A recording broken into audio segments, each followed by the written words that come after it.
Hello. Hello. Hello. You're not talking to me, you're talking to the people at home. Well, this is a discussion. This isn't like a podcast where we just talk to a microphone. Yeah, but you got to talk to the people at home first. Okay, hi everyone. There you go. Hello, welcome to Critapocalypse, episode 11. Sure. Yeah, we made it. We made it to episode 11. We got past the wall, the metaphorical wall, metaphorical wall that people... Metaphysical wells and such. Metanite. Metanite, yeah. Nintendo. Alright, yeah, so welcome to episode 11 of Critapocalypse. We're here, we're talking about stuff. We're not that, but... You nailed the intro again. Nailed the intro. Every time I just get them, I hook them, and then I just drag them in, and they don't realise it, but an hour of free entertainment has come their way. Told you. Right. House of the year. So, what do we do on Critapocalypse? We review things. Sometimes we review things associating the score that we assign them with an actor, and other times we review things based just purely on numbers. Yeah, I think we should go for the joystick-style review system. Of what? We abandon scores and then we get shut down. And then become a subsidiary of Eurogamer, and then they abandon scores. We're not going to get shut down. There's no one. We're not. No one's in charge of us. We don't even have a sponsor. It doesn't even cost us anything to make this. Exactly. It's essentially free. The only price is our time, our precious, precious time. Oh. But fuck it. I was only going to use it wanking anyway. I might as well do something social. You're wanking now. I could be, and that's part of the fun. Okay, alright. Well, yeah, we talk about things. We don't actually have any sort of basis of the things we talk about, so we can talk about anything. Tomorrow we could talk about, I don't know, KY jelly, and then the next day we could talk about Peter Andre's lucrative career in coffee. I think you should start a review. I think we start a review. Yeah, fuck. Alright, so this week I watched a film I haven't seen before. It's made by someone I probably should have seen it before.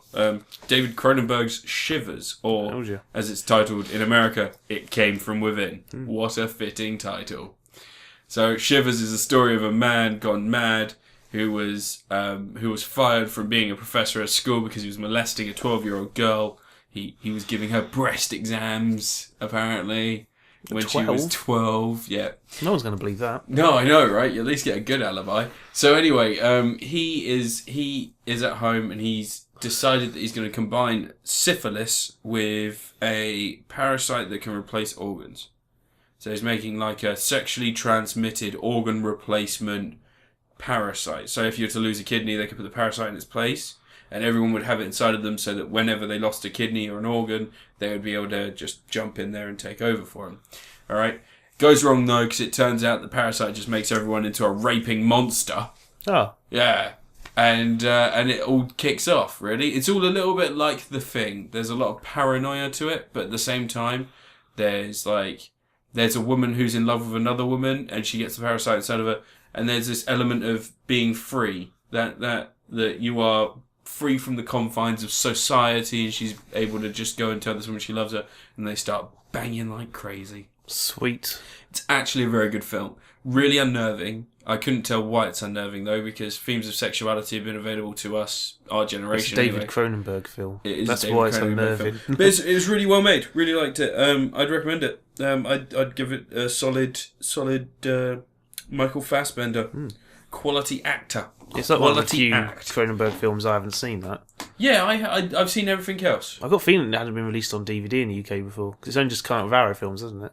Well, I watched a documentary on YouTube that was on BBC about David Cronenberg, and it was before they showed Videodrome, so it was like a 20-minute documentary that I watched. Yeah. And they mentioned Shivers, and I was like, I've never seen Shivers. God, I think I've got Videodrome recorded on VHS from TV somewhere. Videodrome's a great film. I'd recommend Videodrome as well. Videodrome can also have the coveted Michael Fassbender Award. No. The Michael Fassbender Seal of Approval. Boom. There you go. So is that your review? Mm-hmm. Okay, what am I going to review first? That was super quick, wasn't it? Well, I'm going to get the wrestling out of the way. Because, you moan. I don't moan. When do I moan? All the time. I don't moan about wrestling. I just have no fucking idea what's going on. There's two guys trying to bum each other is how I see it. You play WWE Supercard, you pretty much got it all there. Just two bits of paper trying to bum each other. Yeah. No, that's how it works in wrestling. They just shove loads of wrestlers into each other and then they get stronger. You try and get their thumb in. Yeah. Shove loads of guys into Page. But NXT Rival was the other week, which is like they have their pay-per-views on WWE Network, but every now and again they have like their NXT show and they do like a special one-off 2-hour event thing. Okay. And NXT's really shaping up well because it's pretty much become like an independent wrestling league, but with WWE production values. Okay. So it's kind of like Ring of Honor and all that.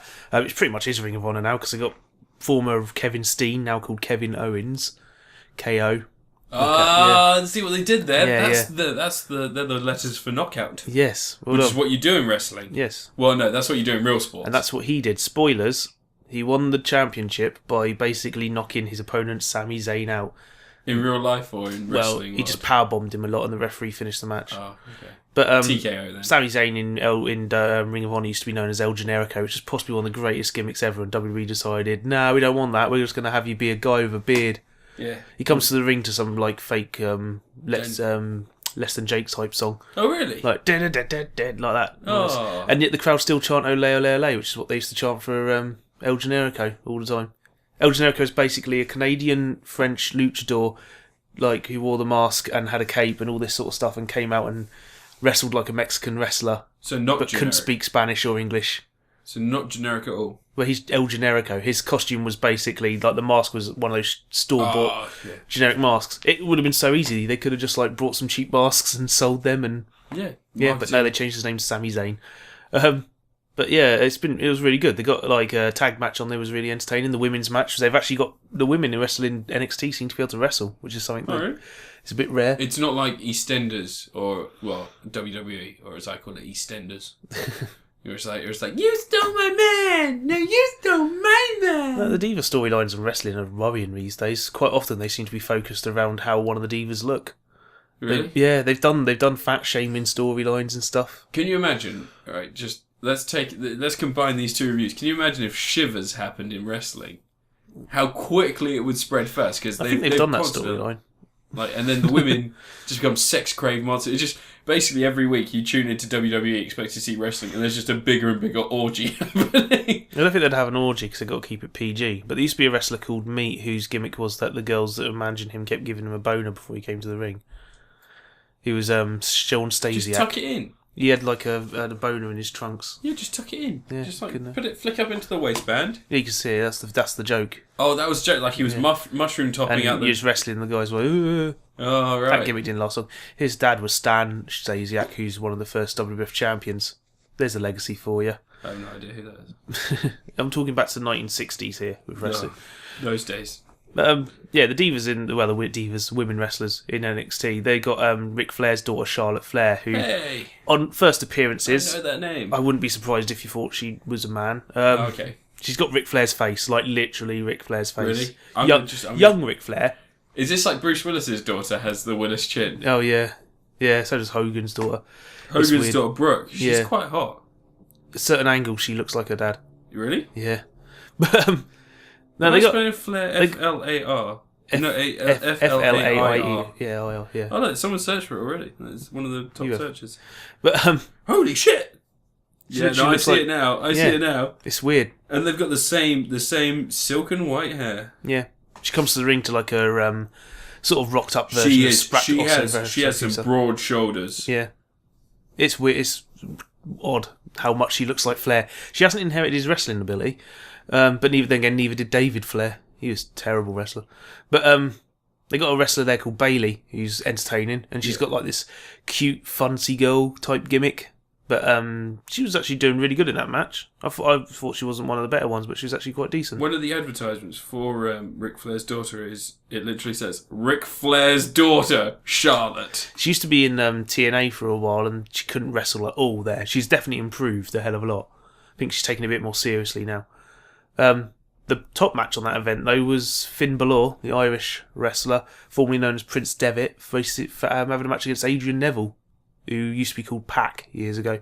And they had, like, a crazy awesome match. Gradually built up, had a lot of reversals, lots of high-flying stuff going on. Yeah. Was a number one contendership match. So, yeah, it's going to build up. And I think I'm going to start watching NXT every week now, because Rhino returned, and he's on NXT now. He fought Spider-Man. Rhino didn't fight Spider-Man. There's a character called Rhino in Spider-Man. Yeah. Rhino the wrestler didn't fight Spider-Man. Oh, okay. Macho Man did. Macho Man Randy Savage. Yeah, Macho Man fought Spider-Man. But yeah, NXT Rival was a really good event. Shit. To be honest, like, Hulk Hogan's daughter has a bit of a chin, but she's very attractive. Yeah. She's got a bit of a chin. And when I say a bit of a chin, she looks like she could take a punch. Not that I'm advocating punching women. It's what you look for in a woman. There's a humorous photo that someone has. Should we put this on the podcast? I don't know, we ought to. It's a humorous photo of their faces being switched. Awesome. We should. There's an awesome photo of the wrestler Albert. Yeah. You know the wrestler Prince Albert years ago, the one with the piercings and stuff. The toilet. No. What? The toilet? Prince Albert in the can. No. Oh. No, his name was Prince Albert because he had piercings everywhere. But there's a picture of him looking at a baby and someone swapped their heads around. So, like, his massive body's got a baby's head and he's looking at a baby with Albert's head. It's amazing. Is that a comment on his intelligence, maybe? It was just hilarious, just the way they're staring at each other. But, yeah, NXT Rival, really good event. I recommend watching some NXT because it's certainly more entertaining than WWE's 3 hours of Raw each week. We need to start marketing our podcast towards wrestling people. Yeah. Because you talk about a lot of wrestling, I don't. I do. I got to. I don't because I just there's something about that. It doesn't seem as good. I watch UFC. You could have got WWE Network for free this month and got into it. I would have used it as well. No, I wouldn't. I'd never watch it. That's the problem. I was watching UFC the other day. I like UFC. I'm drinking Fridge Fudge Brownie milkshake today. How is it? If it's delicious, but it'll be more delicious if Fridge was sponsoring us. Yeah, I also have a Fridge milkshake. I had chocolate. Which they made the bottles smaller. No, they're the same size, 500ml. I'm convinced they're smaller than they used to be. Yeah, but you're old. That's 471. Yeah, see? I'm telling you. Holy shit, maybe I'm old. Anyway. There is a lot of sugar in this. Yeah, of course there is. But not as much fat as other milkshakes. No, that's true. So yeah, Fridge. Sponsor us. Your next review. My next review is an oldie but a goodie, as if my first one was so up to date. My second review is Friday the 13th, the video game for the Nintendo Entertainment System. Ooh. So last 2 weeks ago I reviewed Resident Evil, the HD remastered remake, whatever the fuck they called it. And I got a nostalgic twinge. I enjoyed it very much, and I thought, why don't I go back further into survival horror, because it's probably one of my favourite genres of games. So I went back and played Friday the 13th for the Nintendo Entertainment System, and holy fuck is that a hard game. It's really fun though, but you need to be in the right mindset. Like, so many people say it's an awful game. Like, a lot of people rate it as a very, very bad game. And it's not as bad as a Nightmare on Elm Street. Yeah, I played Nightmare on Elm Street, and that's just a terrible game. Yeah. But Friday the 13th, if you are playing in the right mindset, as soon as you start getting like the machete, or you go up and you get the axe and torches, you just have some fun. You start screaming, you're like, yeah! Killing shit with machete, that's always fun. Yeah. Although I've not been able to beat Jason yet, and I've also not been able to beat his mum, which means I'm probably very bad at the game, I'm still very, very much entertained. His mum's in it as well? Yeah. Where does it sit in the film continuity? Well, she's a floating head, like a Medusa head, in a cave, and you defeat her and she gives you upgrades. Okay. I found my favourite character in the game is Chrissy, because she has super jumping powers. Oh. Like, awesomely good jumping powers. What's Kevin Bacon like in the game? I don't know who he's meant to be. What was his name in the? He gets skewered in the face in the film. Yeah, but that was by the mum. So this Friday the 13th game would be the second one, because Jason's in it. So or it might even be the third one. When did he get the hockey mask? Third one. Third one. So yeah, it would be the third film this is based on. Oh. Which is funny because this was actually made in 1988, which was when Jason went to Manhattan. Jason Takes Manhattan, the porno. Yeah. Yeah. That was the film where he punched a man's head off of his shoulders. Yeah. Best Friday the 13th film, by far. Do you think that if it was Mike Tyson, he would have lost that fight? No. You think Jason Takes Manhattan was 1990, wasn't it? Is it? It's later, yeah. It's in the 90s. I thought it was 88. No, it's later, because 88 would probably be the new one with the psychic woman. Yeah, or the new generation. One of them, I can't remember, the one with the Or slug. Jason Lives. Fucking slugs. Jason Goes to Hell was like 93. Yeah. Had Tom Arnold? No, that was Friday. That was the... No, that was it. No? Which was the one with Tom Arnold in it? Was it Friday the 13th? No idea. Freddy's... I don't know. Who fucking cares? Too many of those ones. But anyway, yeah, no, it's a really enjoyable game. It's a lot better than I remember it being. It's not as hard as I remember it being. And if you get the chance and you've got like Retro 5 like I do, play that game whilst you've got one of the films playing in the background, because the music of the game is actually pretty bad. Just play the soundtrack. Yeah, just have like the film soundtrack, or have one of the films in the background. It makes a nice little atmosphere, and it makes the game a little bit more fun. Have you seen the retro Friday the 13th figure? Yeah, I've got it. What, the Jason? Yeah. Yeah, I've got it. Yeah, I want that. I want one of them. It's really cool. It glows in the dark. I haven't taken it out of the box, so it's just sitting above my telly.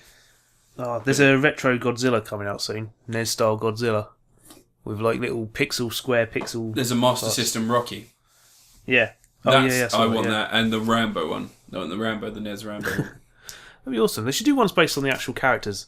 Like, have they done a Batman yet? Yeah. Because that NES Batman game. Yeah, he's purple. Purple and blue, yeah. Yeah, purple and blue. He's got guns. Yeah.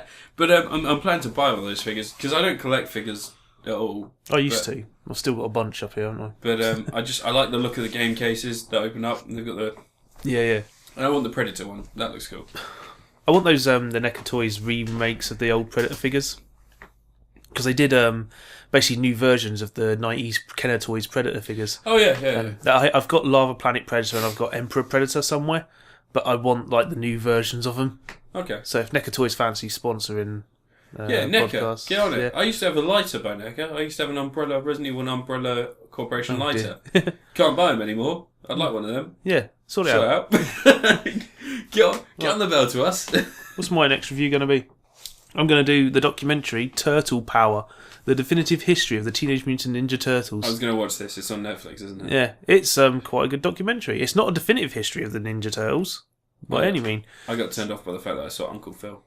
He wasn't in West Philadelphia. He wasn't. Or Philadelphia. I don't think he was born in West Philadelphia. He was in Beverly Hills. He was from Philadelphia. The plot of the film was that Phil was a self-made man, and he grew up from there, and he rose up to go and finally be able to live in Bel Air. He beat back racism with his power of money, and then his son became the embodiment of racism. Well, he's in that, West briefly. Yep. But he's dead now, Turtle Power is like, it's a really good look at the history of how they came to create the Turtles and all this sort of stuff. The sort of thing that was like a DVD extra years ago, but actually a proper film, proper interviews. Not just Eastman and Laird, but it goes into all the people who worked on the cartoons, Frank Wolf and the guys who sold it, the toy makers, how they designed the toys. Because Turtles toys were one of the first figures to have they were put in action poses. They designed them for action poses, and they cut the parts off and made them articulate from there. Whereas if you go to action figures before that, they either have one stuck pose like all the He-Man figures had, with the exact same pose, lumps of plastic, or they had straight arms and legs. Yeah. So the Turtles figures were quite cool. But it's only really definitive up to the point of the first film being released and what happened after that, like the brief little moment after that where it's the success it had. Because after that, it kind of just there's about 10 minutes of going, oh, then we made more films and the second one wasn't so good, so we made the third one. And they don't say how terrible the third film is. It's really terrible. bad. It's a horrible film. It's one of the worst. Yeah, but there's no mention of Although Casey Jones is in it. Actually, the B storyline is quite good with the samurais in the current time, and Casey Jones trying to corral them together. That would have been a great film. Elias Koteas. Yeah. But they there's no mention of the newer cartoons that have come along. Have you seen Turtles Forever? Yeah. That was a really cool little film, I thought. The one where the old Turtles met the new Turtles. Yeah.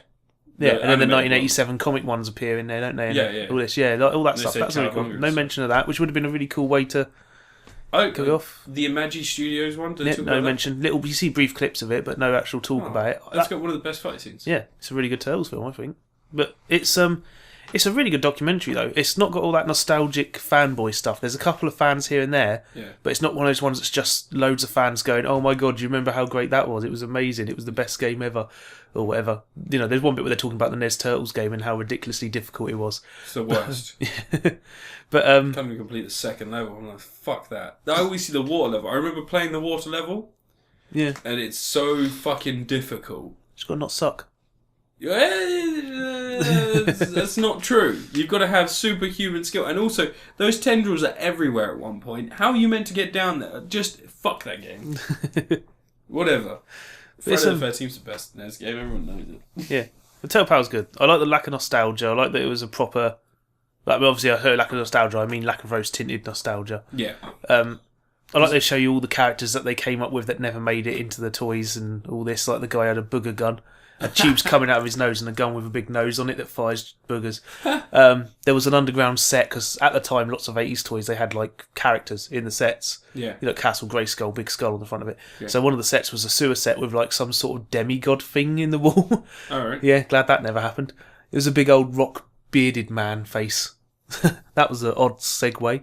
I used to love those Turtles things. I never had many of them. Like my mates had loads. I had the big 12-inch one. You love a 12-inch one. Yeah, I've got a massive 12-inch one now. And then I had Leonardo. I had Donatello, and I think I had Raphael. I didn't have Michelangelo. Back in like the early 2000s when I was working at Toys R Us. Yeah. What a great job. I had to go to the Reading store one day to help out, and they still had Technodromes, like the original How Technodromes. much were they selling them for? They were selling them for like 90 quid. For some reason, they had never marked them down. They just had them there. I was like, I would buy one of them if they weren't so expensive. Yeah. But they had the actual original the boxes were all tattered and bashed, but they were there. And I'm like, how have you still got these? Like, that's the sort of thing, like, I was finding leftover leaflets. Didn't that come with all the turtles as well? No. It was literally just the Technodome. I think you got a foot soldier in there. And that was about it. Kang as well. No, you had to buy Krang separately. Krang was separate. Yeah. Shredder? No, all separate. Huh. Technodrome was literally just a play set. That's what you used to do. You used to get those. Like, Yeah. you know, the old Millennium Falcon toy was a play set. Yeah, you did get a Chewie with a Millennium Falcon. Did you? But you didn't get a Han Solo. Yeah. For some fucking reason. But yeah, Turtle Power. Really good documentary. Mm. Go watch it. That's my recommendation. What would the equivalent be to the Turtles before the Turtles? I mean, it'd be He-Man, wouldn't it? And then Transformers. G.I. Joe? Transformers as Yeah, well. Transformers was the biggest thing until Turtles came along. Like, Transformers was huge. Yeah. I used to have a Transformer. It became a two-headed dragon. Two-headed dragon. Yeah. Purple and sort of teal colour sort of thing. Purple and grey? Purple and grey. Might be one of the Predacons. Yeah, one of the feet Predacons. turned down to be the dragon's heads. Yeah. Yeah. Yeah, one of the Predacons. I can't remember his name, but the middle part. The part that turns into the middle part of the body. And forms No, he had Bruticus. legs. Yeah, the two heads become the leg parts where you connect the other Transformers to. Oh, really? It's a combiner, yeah. Well, no, this thing was it just became a two-headed dragon thing. It had legs and it had like a head and a tail. Yeah, it would be you transform it a different way and it becomes the middle part of the body for the combiner. How crazy. Yeah. Oh, never knew that. Anyway, this is my review. I'm going to review the Xbox Ultimate Sale. Actually, this is one of my reviews. The Xbox Ultimate Sale. You're just going to be bitter. I'm going to be so fucking bitter, you won't believe it. I'm going to be bitter like lemons. Those cunts at Microsoft. Not they piss me Bruticus. off. Damn it. So anyway, So recently there was an Xbox Ultimate Sale where there was a lot of savings on lots of different games. Some people they got the games they wanted. Things like Halo: The Master Chief Collection, which is still not working. People wanted that, so that's gone down. We've had stuff like NBA Live 15 has gone down to £8.25. That's actually going on to EA Access next week, so don't buy that if you've got EA Access. Then you had stuff like Costume Quest. Limbo was like £4. Like, there's loads of little bits here and there. But basically, and Sniper Elite 3 went down to £10. There was one game that was supposed to go down in price that I was looking forward to buying. There was one fucking game that I wanted out of all of this. I just wanted to play Lords of the Fallen. Yeah. It's the only game like that on the Xbox One, apart from Dragon Age, but Dragon Age isn't really the similar... It's not like an action-style game. Dragon Age is very weird. It's almost like a team management game a lot of the time. And I wanted to just play Lords of the Fallen. I've wanted to play it since it came out. Never had the money. It's 50 quid or it's 25 quid. It went down to £7.50 for 3 hours. Yeah. And then it went back up to 50 quid. It was displayed in the promos. It was on the fucking adverts. It was on the marketplace for £7.50. It was just only on there for a couple of hours. And then Microsoft removed it for whatever reason. They haven't given a reason yet. Now, obviously, the first thing you do is you go onto Twitter or you go and you talk to Microsoft on the live chat and you try and find out what's happening. So, for the first 24 hours of this situation... it was Microsoft... Hunger. What? Hunger, part of the Terracons. That's the one you're looking at. So, immediately we all tried to get an answer. For those 24 hours, Microsoft denied that it was in the sale, despite the promos still being online. Major Nelson advertised Lords of the Fallen being 80% off or 85% off. It still wasn't in the sale. No one's been able to get it in America or any other country. It's only been... It's a complete another piss take. That was a guy. That was on. Yeah. Hunger. Although he had grey body parts, not purple. So it was just a fucking nightmare. Like the one thing you want to play, it's like you're going to get lunch and going to get a specific thing, and someone says to you, 11 o'clock you can have that thing, it's going to be here for you. You turn up at 11 o'clock dead on, maybe 15 minutes early, maybe you turn up early, and you still can't get the fucking thing content. you want. Yeah. What is the point in this anymore? What is the point in getting angry about this? I don't know, but I'm just... You're doing it anyway. It's become this fucking stupid cycle of just... of nothing. There's nothing... There's no reason for anyone to own those consoles anymore. There's no reason for anyone to go next gen. Because you've got less titles, less quality titles, you've not got as much, and it just seems like people don't give a fuck about their products anymore. You're getting the Japanese publishers are finally waking up to PC releases as well. So it's kind of like even the Japanese games that used to be the last thing you could get on a console going. So you got the exclusives. What has Sony got exclusive coming out? Uncharted 4. And that's about it. No one's buying Drive Club. No one's buying the PS4 for Drive Club, are they? No. And what about Xbox One? Is anyone buying a console to play Sunset Overdrive? Well, I kind of did. That was one of my driving reasons to get it. Really? Yeah, because I'm a big fan of Insomniac. But that's not the point. The point is just that there's Halo the Master Chief Collection is still broken. It still doesn't work online. But they sold that at a retail of £50.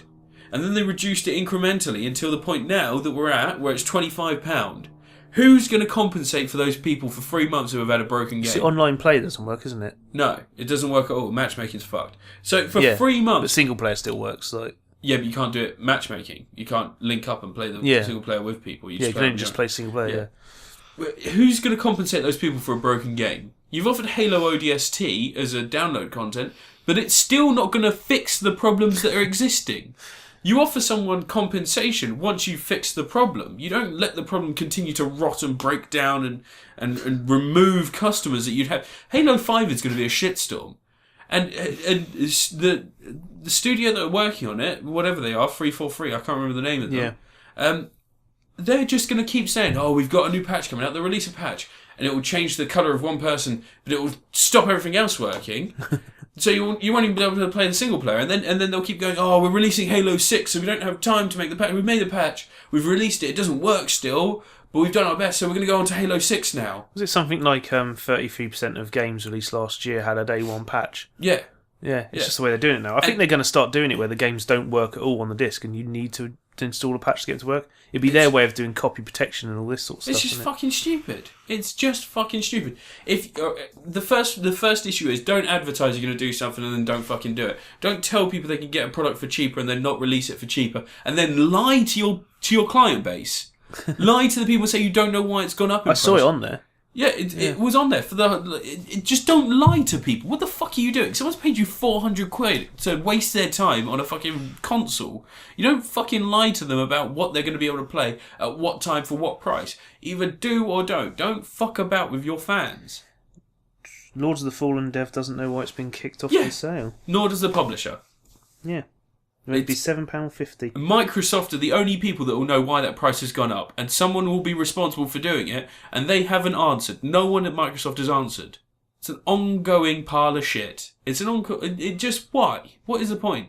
Because the thing is, when they do the sales, they have to work out the deal with the publisher. So the publisher approves it, and it gets put on there. And it was on the advertising. It was ready to go. The price changed after 2 hours. Why would you go ahead and sell it to a select amount of people? Why make one group of your fucking customers better than another group and able to lord something over? Do you know how fucking stupid that is? Because some jobless nobody is at home from 9 till 12 in the afternoon. 9 in the morning till 12 in the afternoon. I miss out because I work and I spend that money I earn working on your product. You've decided that I'm unworthy to use your product the way I want to. It's not fucking on. It's only Lords of the Fallen, though. Yeah, but that's not the point. That is the only game of its type currently available on the console. I want to play a Dark Souls style game. They're releasing the new version of Dark Souls. They've got Dark Souls 2 coming out in March, but I've already paid for Dark Souls. I'm willing to pay for it again because it's not Microsoft releasing it. It's on a Microsoft console, but fuck Microsoft at this point in time. What is wrong with you? What is wrong with fucking publishers and not even publishers? Sorry, no, I apologise. I'm aiming at the wrong people. What is wrong with Microsoft in general? First off, you tell people digital games are going to be cheaper so that we can save money on something that should be cheaper anyway because you don't pay for a fucking disc or any shipping or anything like that. Yeah. Yet you charge us more money. And then when you finally give us the opportunity to actually take advantage of buying a product digitally, you fuck us over. It's a weird thing because it doesn't actually cost them anything to sell it cheaper. No. The publisher's got a responsibility to cover the cost of development and keep staff employed and all sorts of things. So there is a baseline that they have to charge. But the actual cost of... It's not going to rot on the shelves and take up space. No. It's bizarre. It's more important that they sell stuff when it's digital than they don't. Yeah. So that's why sales exist. That's why sales are really big on Steam and stuff. It's like they do big sales because it's the best way of generating cash really quickly. Well, that's the thing. Tim Schafer said once when they put Psychonauts at 75% off on Steam and they made back their budget in one day. Yeah. Like the budget from the game. Years later, they took it all back. That's insane. I just don't get it. I don't understand it. I don't understand consoles anymore. I don't understand game manufacturers. I understand that it's a business and you're there to make money. But you shouldn't make money at the expense of someone's experience on the item that you make. What's the point in having quality assurance and quality control if there is no quality in what you're doing? Do you like how Wii U seems to love doing sales where if you've bought this game, now you can have something off another game? Yeah. And it's like, well, I just want the other game. Yeah, the best thing is if you buy it on the 3DS and on the Wii U, you get a soundtrack.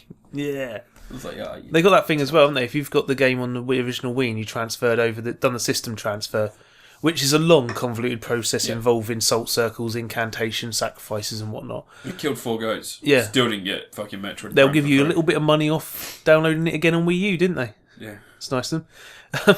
I don't get it. I just don't get it. I don't get it on the PS4, I don't get it on the PS3. I don't get it on any console. It's just being fucked over, basically. Yeah. Well, you done with that then? Yeah, I'm done with that one. I'm going to review a game that I played last night. Free-to-play game. I looked at it and went, this doesn't have zombies in it, and it's not like a clone of something else. And it turns out it was a clone, but it looks at least a little bit different. Okay. It's a game called Run in Shadow, which is basically, simple description, it's Temple Run. But it's an endless runner game they brought out on PC. It's a mobile phone game, very clearly when you play it. It's very much a mobile game. It's free to play, which is a nice price. Yeah. I like that. I'll do a video of it soon. It'll probably already be up by the time this goes up. But basically, it's got RPG elements to it, and there's a level-by-level structure. It's not an endless runner. When you're running through the levels, there'll be items you can collect, and there's like artifacts you get, and that gives you bonus money and all this sort of stuff. Mm-hmm. You can trade your money to upgrade things. There is DLC for it to buy extra costumes, which there always is. Yeah. And there's also a currency system, but it's not a dual currency system. I don't mind single currency systems so much. It's the dual currency ones that bug me when they're going, here's all your money that you've been rewarded. Well done on winning this game. You can't use it for anything though. I can't stand that.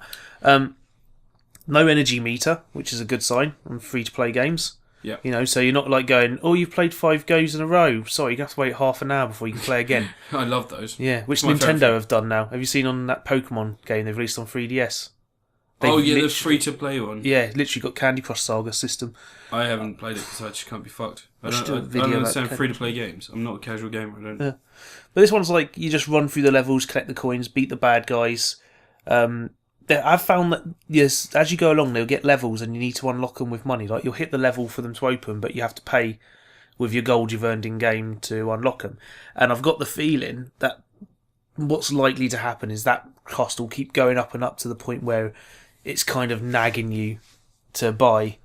Like, where it's just sort of going, where the cost of opening up the level is a lot higher than what you could have feasibly earned in the last few stages or recently. But for what it is, it's pretty simple, straightforward. Controller support's pretty terrible on the PC version.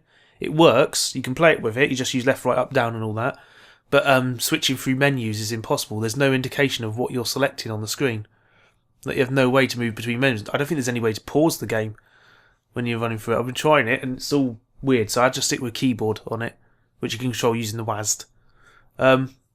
It's got a bit of an Assassin's Creed look. It's got a lot of RPG elements, a lot of stats to build, and lots of costumes to put on and all this sort of stuff. But as far as it goes, like, it's not obscene so far. But I'm going to play it a little bit more, and then I'll probably do a video to have a proper look and see, like, if it gets to the point where it's basically withholding content. That's when it gets problematic for me. Yeah.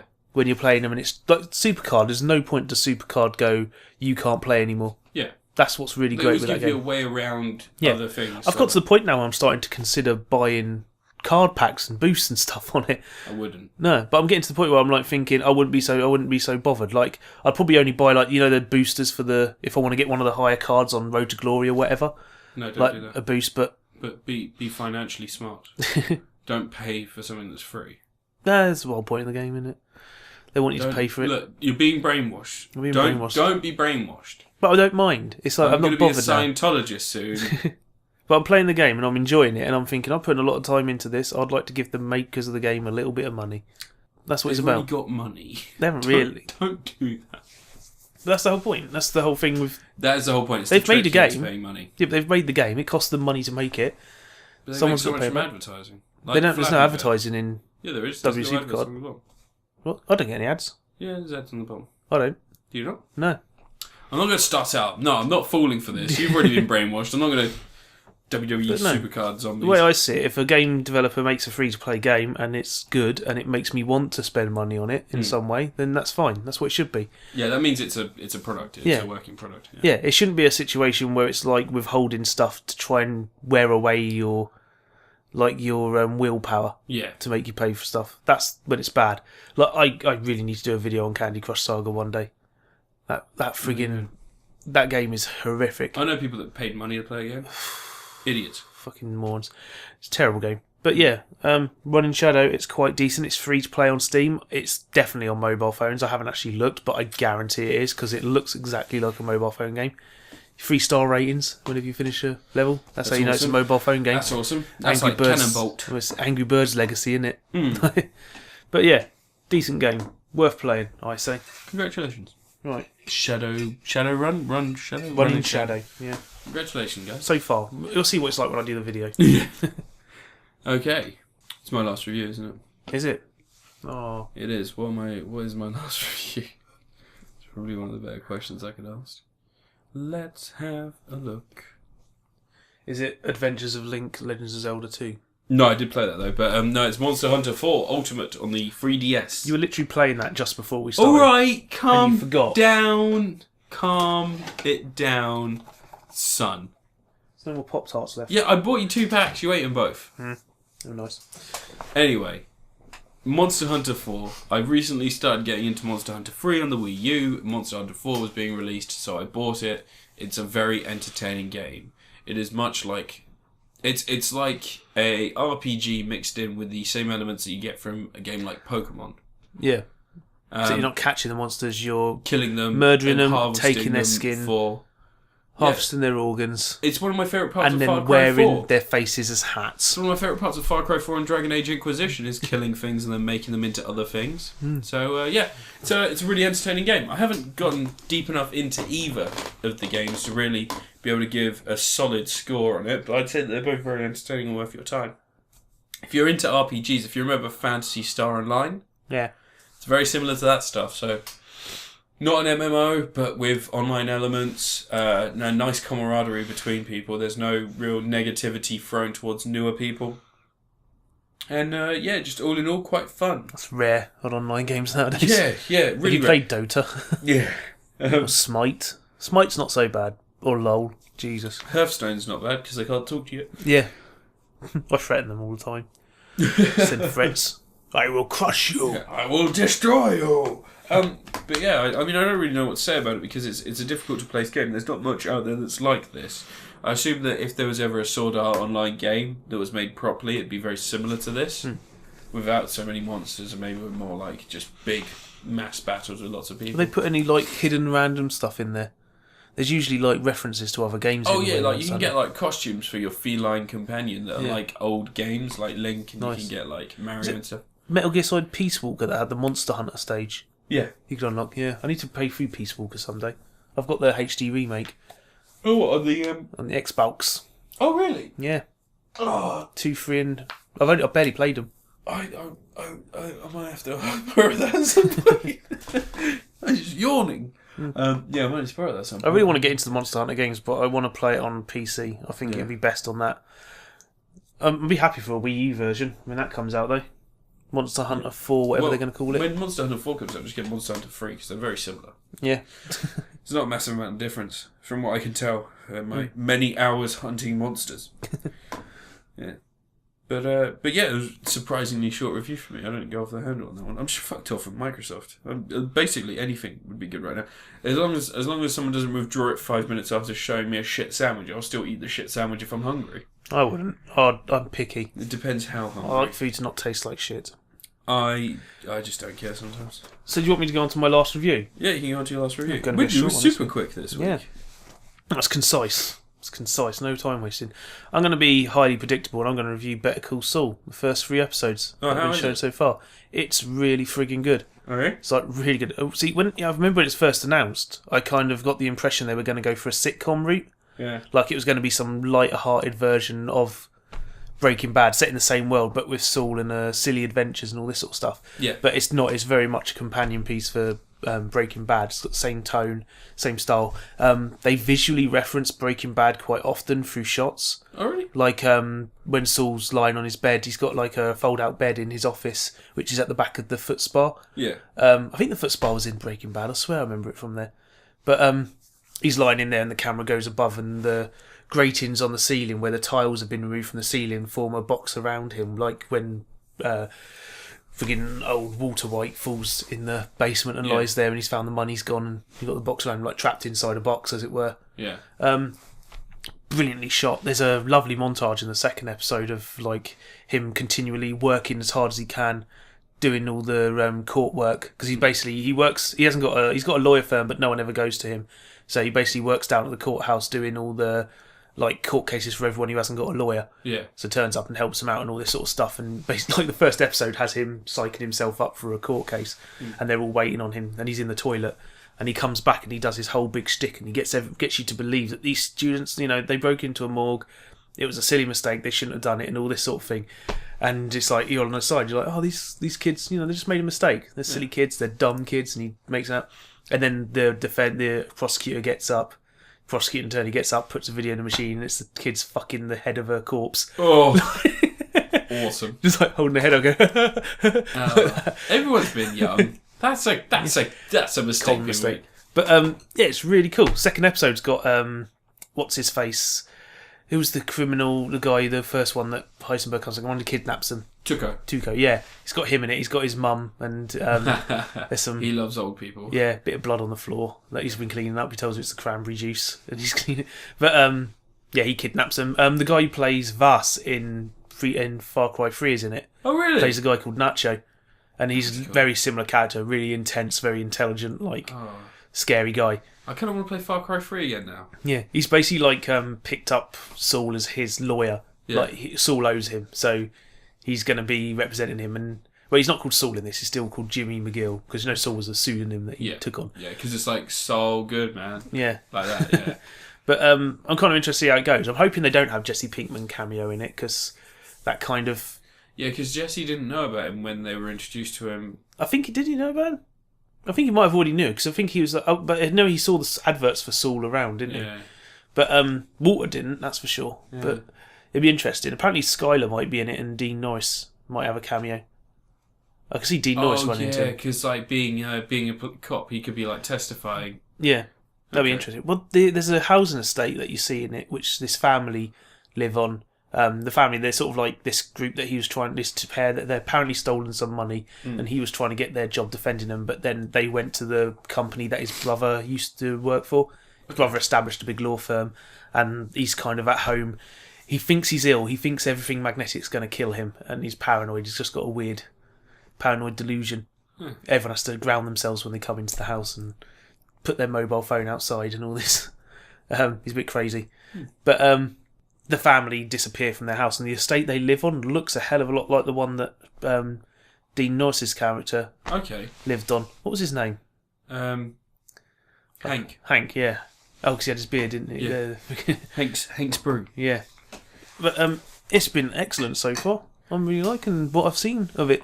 It's interesting. Every Tuesday on Netflix they're chucking it up, and Yeah, it's beautifully shot, well made, well written, very character focused. It seems to be about like because everyone always when the people see prequels and they're like, oh, nothing's bad's going to happen to the main character because they're alive in the other ones. Like bad stuff can still happen to them. Oh yeah, and we don't know. Stakes. A lot of people were saying that because it's a prequel, we don't get that resolution. We know what the resolution is. We don't get that shock of resolution. Saul didn't die. Yeah, we don't know much about Saul. He keeps going. There'll be more beyond Walter White. The series starts off with a bit after Breaking Bad, where he's basically in witness protection, and he's working at a was it Krispy Kreme place or something like that? Oh yeah, making donuts. He's got like a mustache, and he's all paranoid. You see some guy, he looks like he's staring at him, and then the guy gets up, the big tough guy, walks through the room, and then goes outside and hugs some woman outside, and he's like freaking out. And he goes home, and he starts watching a video of his old adverts. Oh yeah. And sort of remembers the glory days. That's when the episode starts. It goes back I think it's set in 2005 or 2002, something like that. Okay. Set long before. I like Bob Odenkirk. Yeah. He's a very funny guy. Great. He's on Doug Benson's podcast. I keep watching Mr. Show stuff every now and again. Yeah, he's on Mr. Show as well. I was watching the other day? I caught some crime drama series on TV and David Cross was in it. And it was a crime drama series. I can't take him seriously in a dramatic role. Don't know. His voice is too hilarious. He was in Obvious Child. I think I reviewed that a long time ago. Yeah. Yeah, for the podcast, but it's about the girl, the comedian. She gets pregnant on a one-night stand. She's like one of those 20-somethings that doesn't know what she wants to do, like a millennial. Yeah. And she gets pregnant on a one-night stand, and she decides to have an abortion. And hilarious. Ends up. Well, no, all right, don't start now. And she ends up talking to the guy that she had the one-night stand with, and she really likes him, and she's trying to work out how to tell him that she wants to keep seeing him, but she is having this abortion. And what's nice is they start to see each other more and more. They never need to say that they love each other. They're just interacting more and more, and it's just really, really well done. And the best thing about it is that she's not ever going, oh, maybe I should keep it, we could be together in a house. She's never saying that as a serious answer. She knows she wants to get rid of it because it's not the right time. She's not confident or in a good enough place to actually keep the child. Yeah. And it's really, really adult directing. It's not like so many stupid films nowadays where it's like, he loves me now, I can have the baby and not worry. It's like... What's that frigging film with Amy Poehler that's coming out that's blatantly got that happening in Sisters? No. The one where she's basically a drunk... I thought it was a fake movie at first. She's like a complete drunk, slutty type girl, sleeps around all the time. You mean Judd Apatow's new film? That's not Amy Poehler, that's Amy Schlur. Whatever her name is. Yeah, it's a completely different one. Amy Poehler's the one from Baby Mama, which was the one with Tina Fey, which was actually quite a funny comedy with Dak Shepard. No. No? Didn't watch that film. Okay. But yeah, no, there is an Amy Schlur film coming out. Yeah, it's not Amy Poehler. It's like Shallow Hal for women. Yeah. Looks terrible. It looks Comedy's terrible. in a horrible state these days. Obvious Child's a really good film that came out last year. Yeah, but most comedy that's coming out now, I think studio-backed comedy. It's punchline focused, Grown Ups 2 focused. and stuff like that, like, fat guy wolfs over. Did you hear that fucking Paul Blart got a sequel? Yeah, I've seen the trailer. I'm looking forward to it. He's now he's working at a Vegas casino. Hey, you remember what used to be funny in 2009? Segways! You know what's not funny now? Segways! And fat people. Oh my god, he is going to fucking die soon. He's got to stop putting on weight and then losing it. Like, either be a massive risk of a heart attack human being or be slightly chubby. Stop flitting between the two. There's a bit in the trailer that's like... I'm pretty sure the trailer entirely was built around him sliding on the floor at one point. Yeah. Like, oh. Have you seen the original film? No, I tried watching some of it and I just started feeling... I wanted to fucking... I think I got a nosebleed. I swear I wanted to put knitting needles in my ears and eyes. I just wanted to fucking You just wanted to do the end of Ichi the Killer, I just sit didn't down, want get to the fucking needles. exist in a world in which people make that a big comedy. Like Zookeeper. Yeah. Zookeeper's not real. I thought Zookeeper was a fake film. What the fuck is wrong with humanity? Why is that funny? A fat guy falls over, that's not funny. If you call a person a fat in the street, it's not going to get laughs. People are going to feel like you're a fucking prick. So why is it funny to do it with £80 million? Dear. But John Candy used to go through tons of film with barely any fat jokes. Yeah, John Candy, the joke wasn't that he was fat. The joke was he was John Candy. He was a drugged up man-child. Uncle Buck, he was like, you see Uncle Buck and it's all about how much of a schlep he is and how... Sort of, he was trying to prove that he can actually be a responsible person. Chris Farley was one of the most active people on screen. He was so fucking energetic. And it was never a joke about his weight, unless it was David Spade being contentious. And that was back when David Spade was funny, and him being contentious was always, he was a butt of a joke 5 seconds after. It'd be like, you're fat. Oh, I've been hit in the face by something because karma exists in this weird universe we've created. Or, you're fucking useless. And then all of a sudden he's bald and he's wearing a wig and everyone finds out. Just shit like that. It was great. So watch Adam Sandler films and nothing bad happens to Adam Sandler. You watch Adam Sandler films and every fucking time you watch Adam Sandler film it's like, oh, he's gay. Oh, he likes boys. You're like, oh, fuck off, Adam Sandler. And you're like, when is Adam Sandler going to get his comeuppance? Never. Yeah. Unless he's playing the woman character, because women are the butt of jokes. His comeuppance is that he clearly hates being in these films. And I think he's gotten to the point now where he is trying to escape it, but he's never going to escape the fucking horrible shit show that he's created for himself. He was once the person who made Big Daddy, a very sweet, substantial comedy that had a lot of nice little moments in it. Had Jon Stewart in it. That was the height that Adam Sandler will reach. Yeah, that is the height that Adam Sandler will ever reach in his career, is Big Daddy. That was the last good film he made. Punch Drunk Love. Yeah, the last good film he made that was critically acclaimed and widely seen.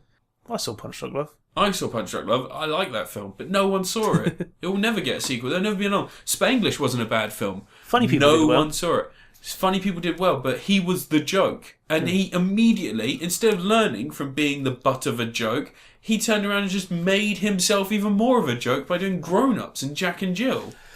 Yeah. He's not learning. He's a terrible person. The problem is that he clearly hates being on screen in those roles.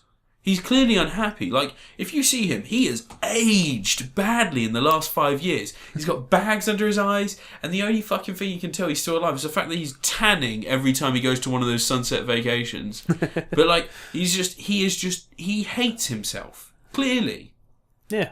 You remember when he made the film Little Nicky, and it was all about like that Wayne's World style character. Imagine if he was the son of the devil, and it was all real rock music was really the devil's music.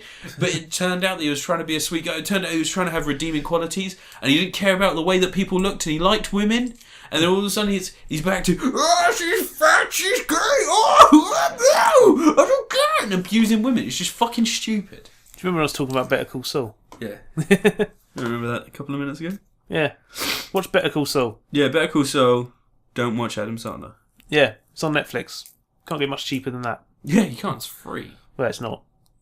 Well, it is if you get your... Wait until it's all on there and then do your free trial. Yeah, so your month free trial. Just watch all of it. But yeah, I suppose that's the end of it. We've managed to get an episode that actually kicks in under an hour. Haven't we? Yeah. Did we get under an hour? Yeah. Oh, even though I ranted for like 10 minutes, we're under an hour. Yeah, hit the target, man. That's the aim. We're damn good at this, aren't we? No 2-hour podcast this week. Exactly. So someone better listen to this fucking thing. Yeah.